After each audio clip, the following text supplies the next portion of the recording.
En Afrique du Sud, c'est le samedi prochain que s'ouvre la conférence nationale du Congrès national africain. Au cours de cette rencontre, l'ANC doit élire son nouveau dirigeant en remplacement de Jacob Zuma. Au Burkina Faso, le président Roch Marc Christian Kaboré a lancé un appel afin que justice soit rendue dans toutes les affaires sensibles du pays, dont les dossiers d'assassinat de Thomas Sankara et de Norbert Zongo.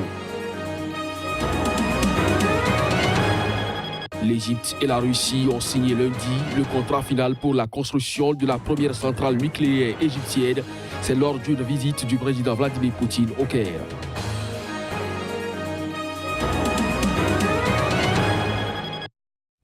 Bonjour à toutes, bonjour à tous et merci de prendre le rendez-vous de cette session d'information sur SICA. En Afrique du Sud, c'est le samedi prochain que s'ouvre la conférence nationale du Congrès national africain, le parti au pouvoir.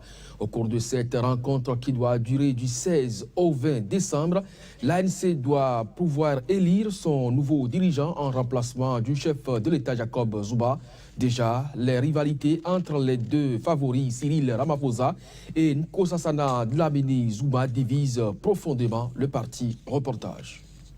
L'ANC se réunit du 16 au 20 décembre prochain en conférence à Johannesburg pour élire son chef. Celui-ci pourrait devenir, en cas de victoire aux élections générales de 2019, le successeur de Jacob Zuma à la présidence de l'Afrique du Sud. Depuis des mois, le duel qui oppose les deux favoris, Cyril Ramaphosa et Nkosazana Dlamini Zuma, divise profondément le parti sur fond d'accusations de corruption à répétition visant l'actuel chef de l'État.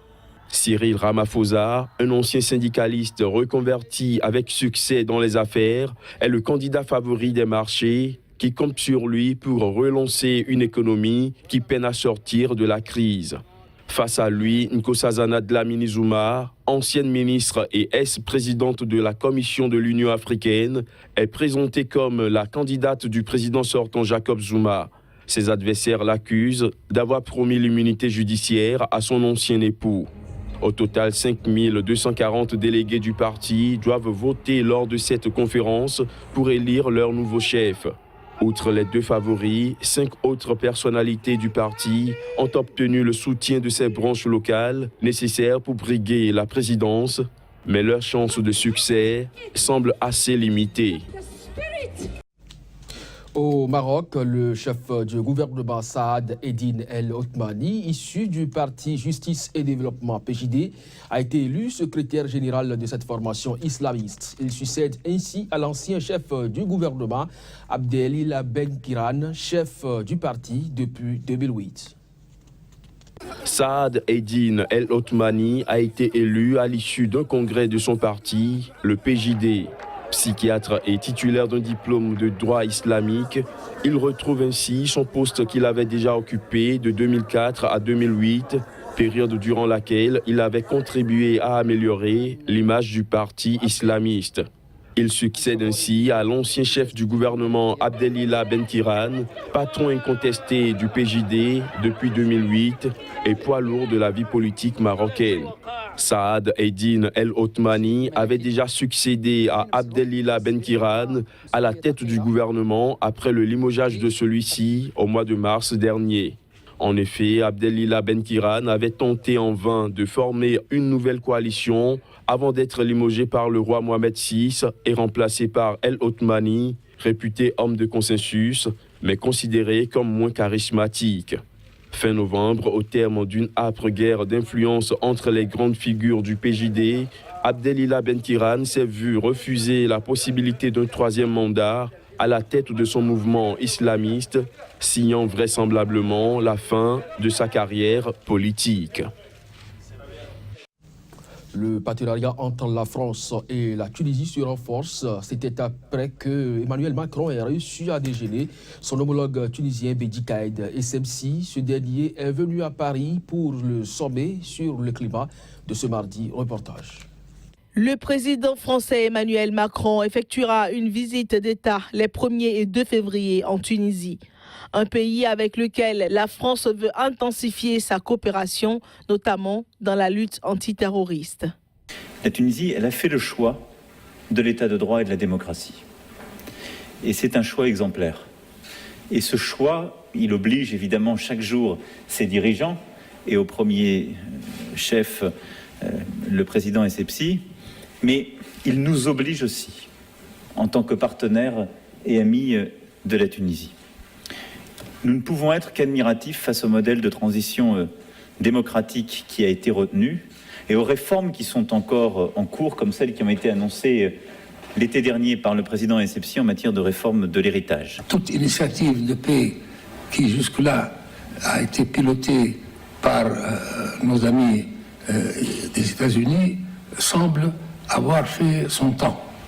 Donc il faut réfléchir à d'autres solutions, que ce soit les États-Unis y compris, ou que ce soit dans le monde. Il faut y réfléchir rapidement parce que la situation risque de se détériorer et que la violence va prendre le pas sur la raison. Pour Emmanuel Macron, la visite d'État de février permettra d'intensifier cette relation, notamment avec la signature d'un accord cadre dans la sécurité. Le chef de l'État français a souhaité que la Tunisie puisse quitter rapidement la liste noire des paradis fiscaux publiée le 5 décembre par Bruxelles, qui a suscité une polémique en Tunisie. Au Burkina Faso, le président Roch Marc Christian Kaboré a lancé un appel afin que justice soit rendue dans toutes les affaires sensibles du pays, dont les dossiers d'assassinat de Thomas Sankara et Norbert Zongo, du putsch manqué et de l'insurrection populaire. Une condition qui pourrait, selon lui, aider à une réconciliation certaine du peuple. C'était le week-end dernier, dans un discours radio-télévisé à la veille de la célébration du 57e anniversaire de l'indépendance du pays. Reportage. Dans son discours à la veille de la célébration du 57e anniversaire de l'indépendance du Burkina Faso, le président Roch Marc Christian Kaboré a lancé un appel pour que justice soit rendue dans toutes les affaires sensibles du pays. Une condition selon lui pour aider le peuple à se réconcilier avec son histoire, pour ramener la paix des cœurs et créer les conditions propices à la contribution de tous les Burkinabés à l'œuvre de construction nationale. Le président Kaboré, tout en saluant l'avancée des dossiers pendant devant la justice, a rappelé aux acteurs chargés de les vider que la soif légitime de justice des Burkinabés reste intacte. La justice militaire doit solder une longue série de dossiers, dont principalement ceux du putsch manqué de septembre 2015 et de l'assassinat du capitaine Thomas Sankara, tué lors du coup d'État qui avait porté l'ex-président Blaise Compaoré au pouvoir en 1987. Également en instance, le dossier du journaliste d'investigation Norbert Zongo, tué en 1998 avec 3 compagnons. Un dossier qui a connu une évolution avec la mise sous contrôle judiciaire de François Compaoré, frère du président déchu Blaise Compaoré, poursuivi pour incitation à assassinat. L'Égypte et la Russie ont signé lundi le contrat final pour la construction de la première centrale nucléaire égyptienne dans le nord du pays. C'était lors d'une visite du président russe Vladimir Poutine au Caire. Ce contrat vient ainsi entériner l'accord que les deux pays avaient trouvé en novembre 2015 pour bâtir dans la région de Dabar 4 réacteurs de chacun 1200 MW. Le président russe Vladimir Poutine est arrivé au Caire lundi après une visite surprise en Syrie. Avec son homologue Abdel Fattah al-Sisi, ils ont évoqué les moyens de développer les liens dans les domaines politiques, économiques et commerciaux. L'Égypte et la Russie ont signé à l'occasion le contrat final pour la construction de la première centrale nucléaire égyptienne dans le nord du pays. Le contrat signé en présence des présidents Vladimir Poutine et Abdel Fattah al-Sisi vient entériner l'accord que les deux pays avaient trouvé en novembre 2015 pour bâtir dans la région de Dabar 4 réacteurs de 1200 MW chacun. Le projet devrait coûter dans les 30 milliards de dollars et Moscou doit participer au financement par le biais d'un prêt accordé aux autorités égyptiennes. Le président russe Vladimir Poutine a appelé lors de cette visite au Caire à une reprise immédiate des négociations directes israélo-palestiniennes sur tous les sujets disputés, notamment sur Jérusalem, que Washington a reconnu comme capitale d'Israël. La décision du président américain Donald Trump de reconnaître unilatéralement Jérusalem comme capitale d'Israël mercredi dernier a été décriée par la communauté internationale, en particulier dans le monde arabe, où elle a soulevé de nombreuses protestations. On reste avec Poutine. Retrait d'une partie significative du contingent militaire russe en Syrie. Vladimir Poutine en a ordonné ce redéploiement quelques jours après l'annonce par Moscou de la libération totale du pays de l'emprise du groupe État islamique. Reportage. C'était lors d'une visite surprise sur la base militaire russe en Syrie. Le président Poutine a, à l'occasion, assuré que la Russie garderait une présence dans ce pays. Les effectifs militaires russes et la base navale de Tartou resteront opérationnels. Il estime qu'en près de 2 ans, les forces armées russes, en collaboration avec l'armée syrienne, ont détruit en grande partie les terroristes internationaux. J'ai pris la décision de faire rentrer en Russie une partie significative du contingent militaire russe se trouvant en Syrie.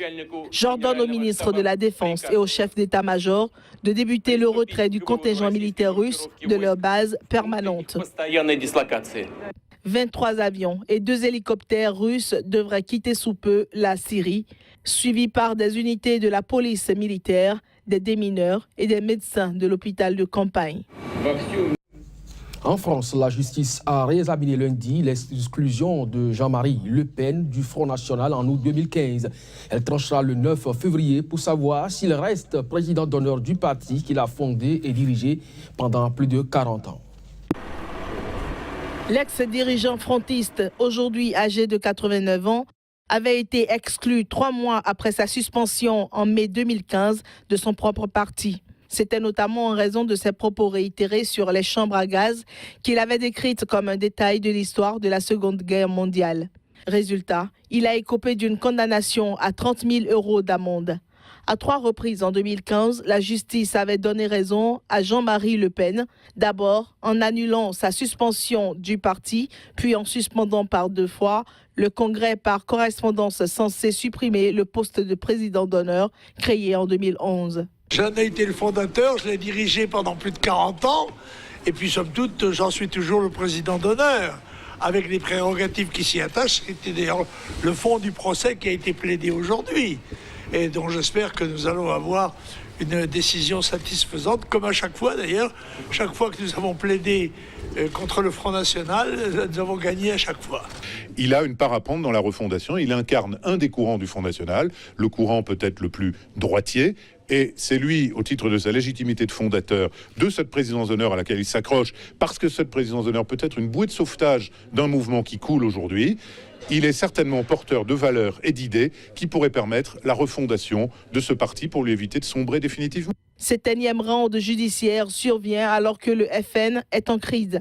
Par ailleurs, Marine Le Pen a engagé au soir du 2e tour de la présidentielle une refondation du parti frontiste qui doit être parachevée lors de son congrès en mars 2018. Ce sera donc tout pour cette édition. Merci à vous de nous avoir suivis. L'information se poursuit sur Sika et ses différents sites. Restez donc câblés. À très bientôt.